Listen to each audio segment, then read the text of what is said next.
Hi అండి, అందరికీ నమస్కారం. ఈసారి మీకు వేడివేడిగా మైసూర్ పునుగులు తయారు చేయడం ఎలాగో చూపిస్తున్నాను. దీని తయారీ కోసం ముందుగా ఒక గిన్నెలో మైదా పిండి తీసుకోవాలి. ఆ తర్వాత దానిలో కాస్త జీలకర్ర, పిండిలోకి సరిపడా సాల్టు, దానిలో కొంత పెరుగు నేనైతే సరిపడా వేసుకుంటున్నానండి, నాకు తెలుసు కాబట్టి. మీరైతే హాఫ్ కేజీ పిండికి 1 కప్పు పెరుగు తీసుకోవాలి. 1 కప్పు పెరుగు తీసుకుంటే సరిపోతుంది. పెరుగు కాస్త పుల్లగా ఉంటే చాలా బాగుంటాయండి పునుగులు, చాలా టేస్టీగా కూడా ఉంటాయి. ఇవి అన్నీ వేసి మొత్తం ఒకసారి కలుపుకోవాలి. పిండి కాస్త జోరుగా రావడానికి, అంటే మనం పునుగు వేసే మెథడ్లోకి రావడానికి కాస్త వాటర్ యాడ్ చేసుకోవాలి. లేకపోతే మనం ఈ పెరుగు అవి అన్నీ వేస్తున్నాం కదా, అవి అన్నీ సరిపోతే మాత్రం ఇంకా చాలండి. మనం పునుగులు వేసే మెథడ్లో ఎట్లా ఉందో చూసుకుని వేసుకుంటే సరిపోతుంది.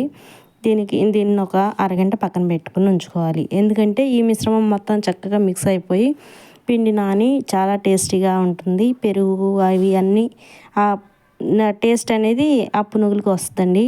పునుగులు అనేవి చాలా బాగుంటాయి.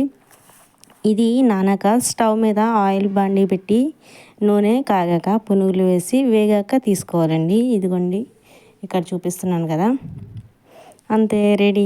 చాలా అంటే చాలా టేస్టీగా ఉండే మైసూర్ పునుగులు.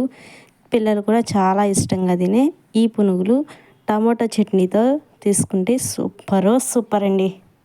Thank you. మా వీడియోస్ చూసినందుకు అందరికీ ధన్యవాదాలండి.